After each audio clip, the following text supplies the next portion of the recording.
علم و فضل کی حسین کہکشاں سجی ہوئی ہے، اور یہ سارا فیضان ہے حضور مفتی اعظم پاکستان حضرت علامہ مفتی محمد عبد القیوم ہزاروی رحمۃ اللہ تعالی علیہ کا۔ میں بغیر مزید تاخیر کے دعوت سخن پیش کر رہا ہوں آپ کے محبت بھرے پرتپاک استقبال میں مفتی اعظم پاکستان افقہ العلماء، امام اہل سنت، جن کے لیے بس اتنا ہی کہوں گا کہ جگر راہ وفا میں نقش ایسے چھوڑ آیا ہوں کہ جس منزل سے گزرا ہوں وہ اب تک یاد کرتی ہیں۔ وہ مسجد کا ممبر ہو یا سڑک ہو یا پھر ایوان ہو، سب ہر جگہ پر حق بات کہنے والے ہمارے ممدوح، ہمارے محترم مفتی اعظم پاکستان علامہ مفتی منیب الرحمان صاحب۔ بسم اللہ الرحمن الرحیم، الحمد للہ رب العالمین، خالق السماوات والارضین، الصلاۃ والسلام علی رحمت للعالمین، حبیبنا و حبیب رب العالمین، خاتم الانبیاء والمرسلین، امام الاولین والآخرین، سید الرسل والنبیین،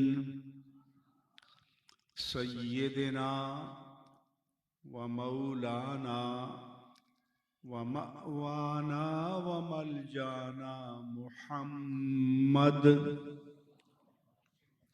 وعلى آلہ الطیبین الطاہرین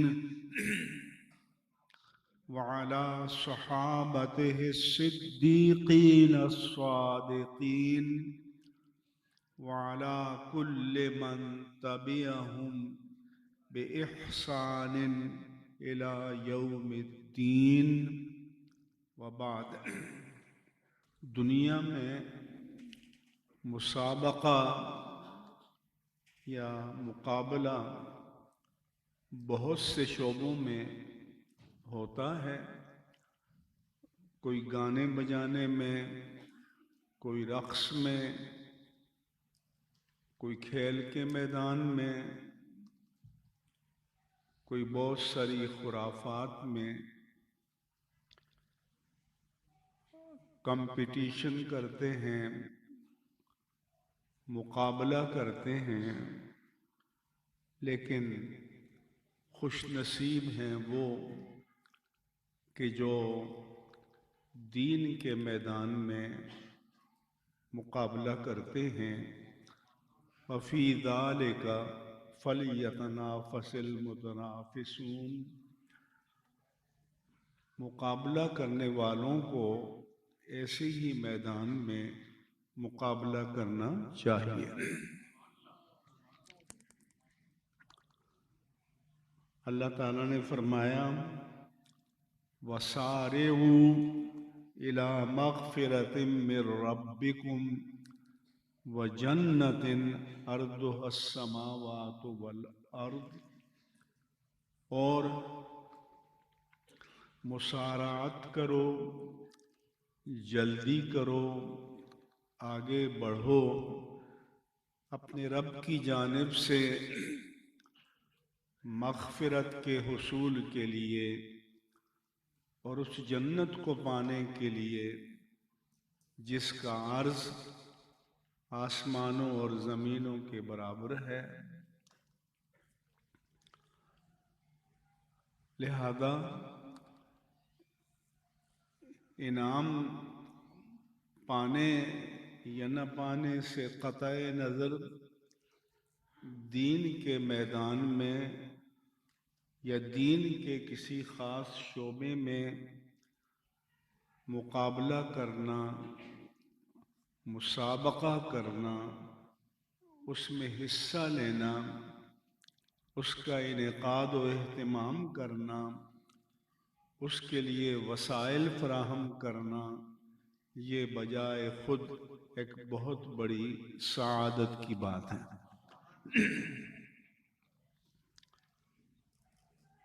اور ایک موقع پر ایک صحابی کے سر میں زخم آ گیا اور ان پر غسل واجب ہو گیا۔ انہوں نے مشورہ کیا کہ میں غسل کروں یا نہ کروں، کیونکہ آپ جانتے ہیں کہ زخم میں پانی پڑنے سے زخم بڑھ جاتا ہے۔ تو بعض نے مشورہ دیا کہ جب پانی دستیاب ہے تو آپ کو غسل کرنا ہوگا۔ انہوں نے غسل کر لیا، زخم بڑھ گیا اور ان کی موت واقع ہو گئی۔ جب رسول اللہ صلی اللہ علیہ وآلہ وسلم کو یہ بتایا گیا تو آپ نے فرمایا قتلوہ قتلہم اللہ، زجر و توبیخ کے طور پر فرمایا کہ ان پر اللہ کی مار ہو، انہوں نے تو اسے مار ڈالا۔ تو اگر مسئلہ معلوم نہیں تھا تو کسی سے معلوم کر دیا جاتا۔ اس لیے رسول اللہ صلی اللہ علیہ وآلہ وسلم نے فرمایا انما شفاء العی السؤال، کہ جب کوئی کسی مسئلے کو سمجھنے سے عاجز آ جائے تو اس کی شفا، اس کی تشفی سوال کرنے سے ہوگی۔ سوال کریں گے، جواب ملے گا تو علم کی طرف رہنمائی ہوگی۔ اس لیے فرمایا کہ فَاسْأَلُوا أَهْلَ الذِّكْرِ إِن كُنتُمْ لَا تَعْلَمُونَ، اگر تم کسی مسئلے کو نہیں جانتے تو اہل ذکر سے، اہل علم سے سوال کرو، پوچھو۔ تو سوال علم میں اضافے کا ذریعہ بنتا ہے، سوال جہالت کو رفع اور دفع کرنے کا ذریعہ بنتا ہے، سوال نور اور ہدایت کی طرف سبقت کرنے کا ذریعہ بنتا ہے۔ کبھی تو سوال نامعلوم کو معلوم کرنے کے لیے ہوتا ہے، اور کبھی سوال قابلیت کو جانچنے اور جاننے کے لیے ہوتا ہے۔ قرآن کریم میں ہے، اللہ تعالیٰ کا فرمان ہے وَإِذِ ابْتَلَىٰ إِبْرَاهِيمَ رَبُّهُ بِكَلِمَاتٍ فَأَتَمَّهُنَّ، جب ابراہیم علیہ السلام کو ان کے رب نے چند باتوں میں آزمایا تو وہ اس آزمائش میں پورا اترے، کامیاب رہے۔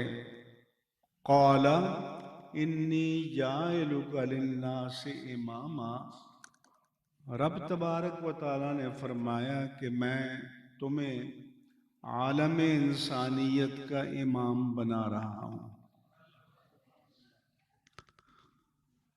تو اللہ تبارک و تعالیٰ کو تو ہر ایک کی استعداد، صلاحیت، قابلیت اور اہلیت کا قطعیت کے ساتھ پتہ ہوتا ہے، بلکہ وہ یہ ساری قابلیتیں عطا فرمانے والا ہے، لیکن اس کے باوجود امتحان اس لیے لیا تاکہ یہ میرٹ قائم ہو جائے کہ جس نے عالم انسانیت کا امام بننا ہے، مقتدا اور پیشوا بننا ہے، تو اس میں یہ قابلیت ہونی چاہیے۔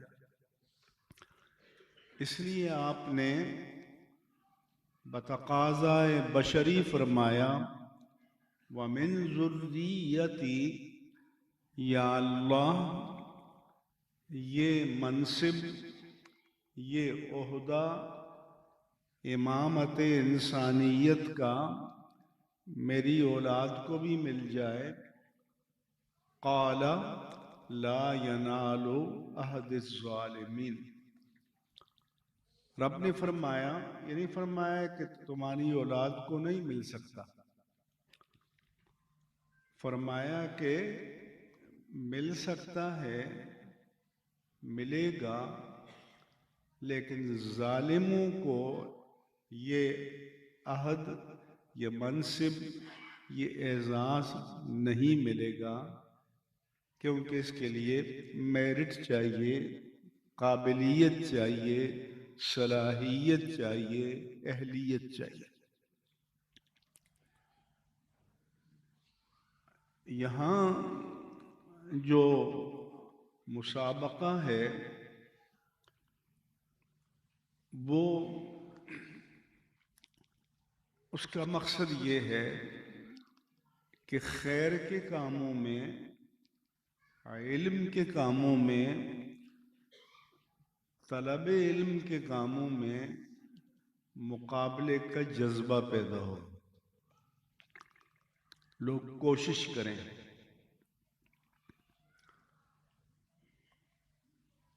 اور ایک دوسرے کے مقابل آگے بڑھنے کا جذبہ پیدا ہو، اور خیر کے کاموں میں مسابقت، مقابلہ، منافست اور مسارعت یہ سعادت کی بات ہے۔ جنہوں نے مختلف مراحل سے گزر کر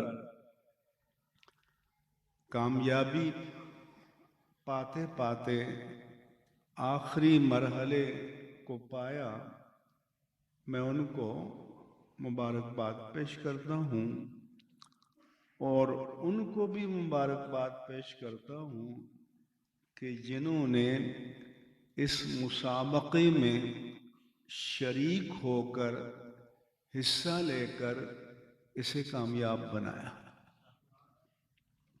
اس کے لیے کوشش کی، سعی کی۔ یہاں میں یہ بھی بتاتا چلوں کہ حقیقی نتیجہ تو اللہ تعالیٰ کی عدالت میں نکلے گا کہ جہاں قطعیت کے ساتھ صحیح نتیجہ آئے گا کہ وہاں کسی سہو، ذہول، خطا، نسیان کا کوئی تصور نہیں ہے۔ ان مقابلوں میں حصہ لینے سے جو رہ جاتے ہیں، ان سے عرض کروں کہ انسانوں کا کوئی بھی امتحان تمام تر اخلاص اور نیکنیتی کے باوجود پورے میرٹ پر نہیں آ سکتا۔ اگر ایسا ہوتا تو ہمارے جو سرکاری بورڈ ہیں انٹر کے، جب اس سے لوگ آگے نکلتے ہیں تو میڈیکل کے لیے، انجینئرنگ کے لیے، سائنس کے مختلف شعبوں کے لیے، بزنس کے لیے انٹری ٹیسٹ لیا جاتا ہے، اس کا مطلب یہ ہے کہ وہ خود تسلیم کر رہے ہیں کہ ان کے بورڈوں کا جو نظام امتحان ہے وہ یکساں نہیں ہے، اور اس نظام امتحان میں خطا کا احتمال موجود ہے۔ ہو سکتا ہے کہ اس میں مساوی طور پر امتحان نہ ہوا ہو، پھر ایک اور مرحلے سے گزارا جاتا ہے جس کو اینٹی ٹیسٹ کہتے ہیں، لیکن آپ تو جانتے ہیں کہ اس کے بعد جو اس پر اعتراضات آتے ہیں، اور کبھی بھی ایسا نہیں ہوا کہ یہ کہا گیا ہو کہ اس سال کا ٹیسٹ جو ہے وہ تمام غلطیوں سے مبرہ ہے۔ کبھی ایسا ہوتا ہے اتفاقات میں مثلا 100 سوال پوچھنے کے لیے بتائے گئے، ایک آدمی کو فرض کرو کہ 95 سوالوں کا جواب معلوم تھا، لیکن وہ 5 سوال پوچھے گئے کہ جو اس کو مستحضر نہیں تھے۔ اب ظاہر ہے کہ پوچھنے والے کے لیے وہی معیار ہے، لیکن حقیقت میں وہ 95 سوالوں کے جواب تو اسے آتے تھے۔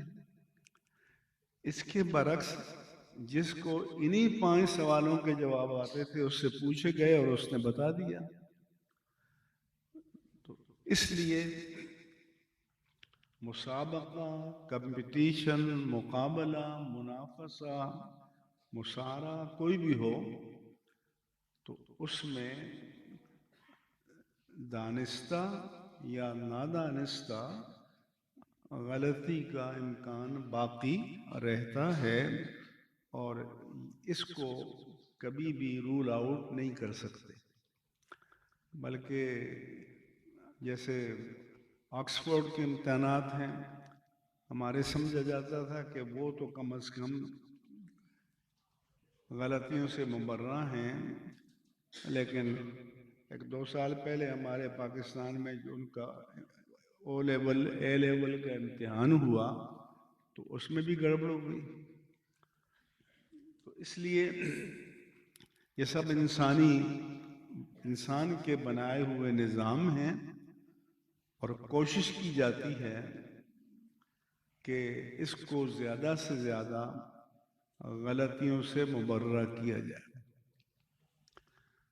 یہ جو گورنمنٹ کے بورڈ ہیں یہ تو ایک شہر کے لیے ہیں، لاہور کا الگ ہے، گجرانوالے کا الگ ہے، فیصل آباد کا الگ ہے، آگے راولپنڈی کا الگ ہے، سرگودا کا الگ ہے، ادھر جائیں تو الگ ہے۔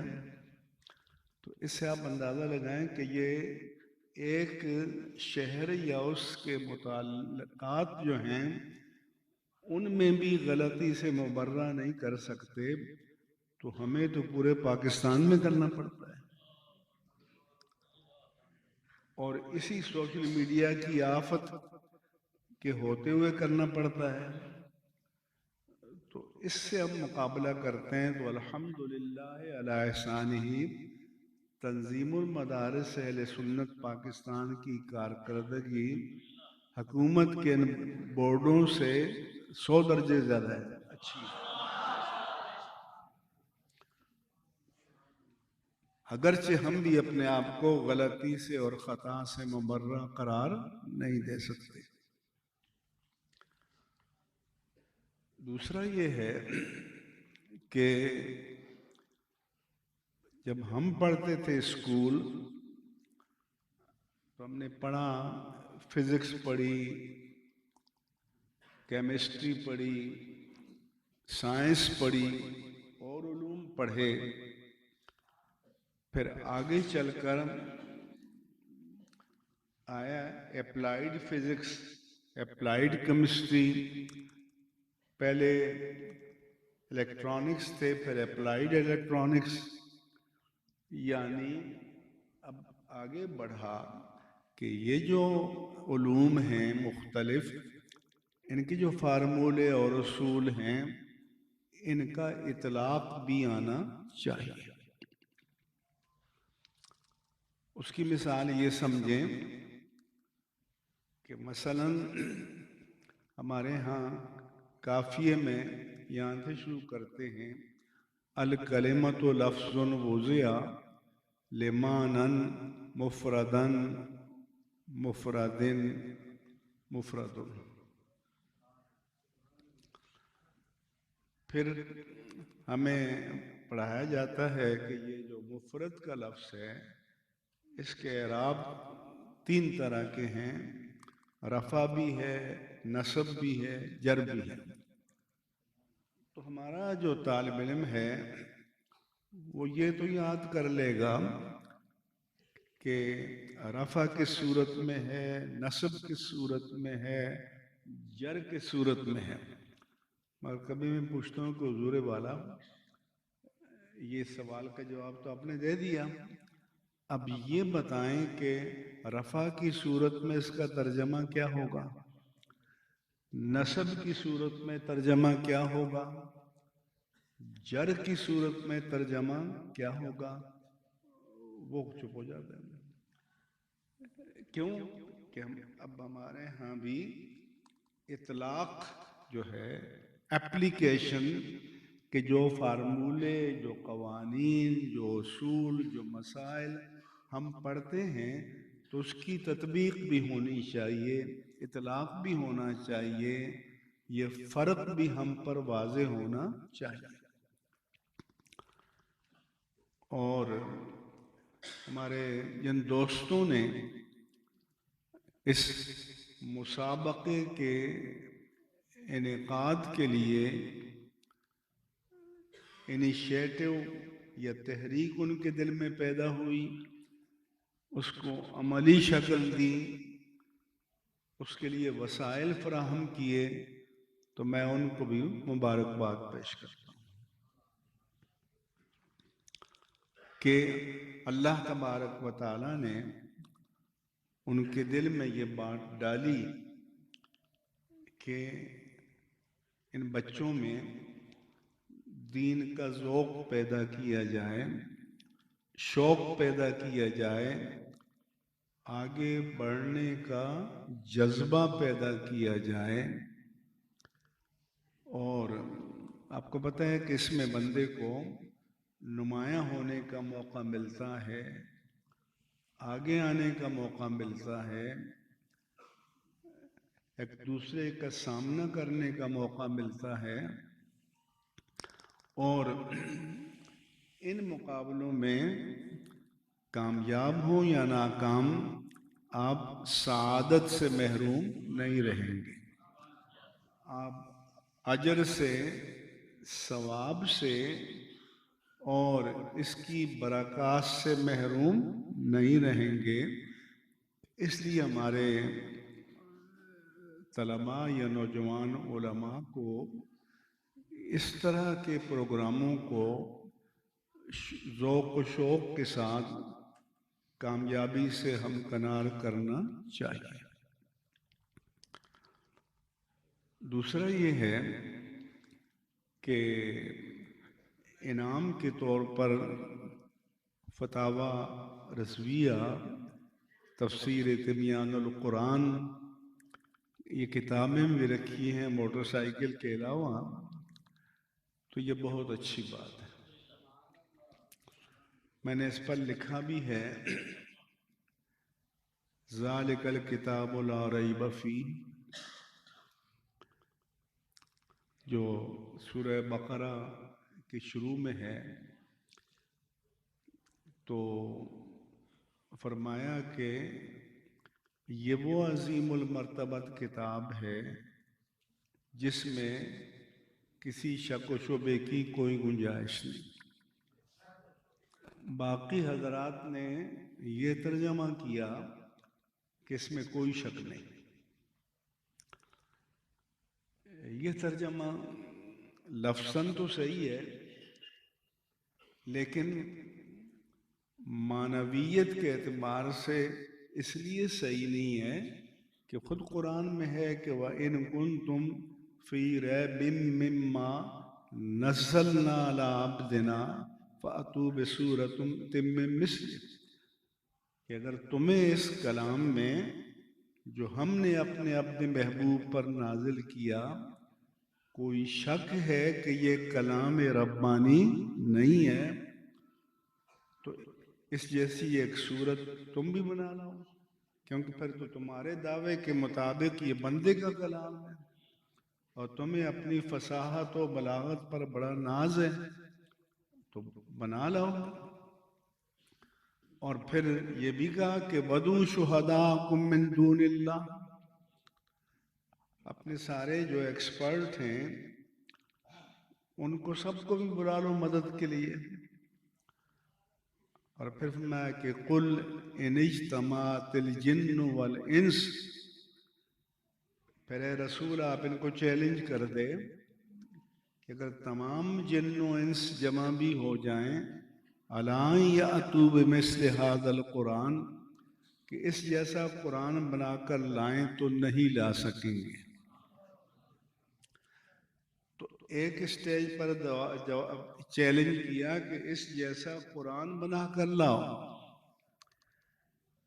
جب یہ چیلنج قبول نہ ہوا تو فَلْيَأْتُوا بِعَشْرِ سُوَرٍ مِثْلِهِ، تھوڑا اور تنزل کیا کہ چلو 10 صورتیں بنا کر لاؤ۔ یہ چیلنج بھی قبول نہ ہوا، فرمایا کہ فَلْيَأْتُوا بِسُورَةٍ مِثْلِهِ، چلو ایک ہی صورت بنا کر لاؤ۔ یہ چیلنج بھی قبول نہ ہوا، فرمایا کہ فَلْيَأْتُوا بِحَدِيثٍ مِثْلِهِ، ایک آیت ہی بنا کر لے آؤ۔ لیکن یہ چیلنج قبول نہ ہوا، مگر یہ قرآنی آیات بتاتی ہیں کہ شک کرنے والے موجود تھے۔ اس لیے امام اہل سنت مجدد دین و ملت امام احمد رضا خان قادری محدث بریلی رضی اللہ عنہ نے ترجمہ کیا کہ یہ وہ عظیم المرتبت کتاب ہے کہ شک کی جا نہیں۔ یہ نہیں کہا کہ لوگوں نے شک نہیں کیا، یہ کہا کہ اگر اس کی حقانیت کے دلائل پر تم غور کرو گے تو اس نتیجے پر پہنچو گے کہ اس میں شک کی کوئی گنجائش نہیں ہے۔ انہیں انگریزی میں ترجمہ کیا کہ there is no doubt in it، اس میں شک نہیں۔ یہ ترجمہ نہیں ہے، صحیح ترجمہ ہے کہ there is no room for doubt in it، کہ اس میں شک کی گنجائش نہیں ہے۔ ایک مرتبہ عرب کے فصحاء و بلغاء حضور کے پاس آئے کہ ہم نے کافی غور کیا ہے اور آپ کے قرآن میں ہمیں 3 کلمات مرتبہ فصاحت سے گرے ہوئے لگے ہیں، کبار، عجاب اور سخریہ۔ حضور نے فرمایا کہ بھی تمہارے پاس اتھارٹی کون ہے؟ انہوں نے کہا ایک بابا ہے جو شہر سے دور رہتا ہے۔ کیوں؟ کہ شہر میں زبان مکس ہو جاتی ہے۔ آپ دیکھیں آپ کی پنجابی میں 50% تو زبان الفاظ اردو کے ادھر ادھر کے ہوں گے۔ تو اس لیے عرب جو ہیں اصل عربیت کو قائم رکھنے کے لیے اپنے بچوں کو شہروں سے باہر قبائل کے پاس بھیجتے تھے کہ اصل جو اتھینٹک عربی ہے وہ سیکھیں اور محفوظ رہیں۔ تو حضور نے فرمایا کہ تمہارے پاس اتھارٹی کون ہے؟ انہوں نے کہا وہ بابا ہے، وہ شہر سے بہت دور رہتا ہے، بدو ہے۔ آپ نے فرمایا اس کو بلا لاؤ۔ اس کو بلا لائے۔ بابا آ گیا تو آپ نے فرمایا کہ بیٹھ جاؤ۔ وہ بیٹھ گیا۔ آپ نے فرمایا کھڑے ہو جاؤ، وہ کھڑا ہو گیا۔ آپ نے پھر فرمایا بیٹھ جاؤ، وہ بیٹھ گیا۔ آپ نے پھر فرمایا کھڑے ہو جاؤ، وہ کھڑا ہو گیا۔ جب حضور نے پھر فرمایا کہ بیٹھ جاؤ تو بابا کو غصہ آ گیا۔ اس نے کہا کہ